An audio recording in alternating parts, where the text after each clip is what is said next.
So we're here today in Daniel Peel's backyard, and you are a part of the pond tour that happens in Utah. Can you describe a little bit about the tour and just tell me a little bit about So I'm part of a club. It's called the Utah Water Garden and Koi Club.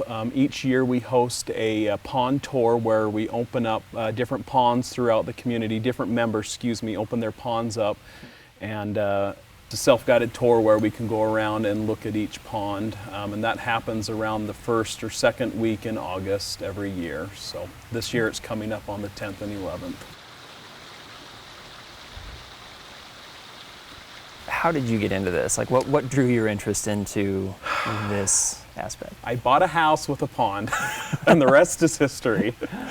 I needed some resources to start learning how to take care of this pond.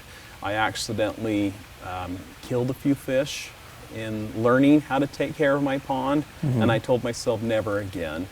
And so we started going to these pond clubs and met a lot of great people, and we decided to expand our pond. Me and my partner just was like, holy cow, this is what we want. And we started asking every different person that had a pond what you do different. So the pond club helped me decide how to construct and build my pond.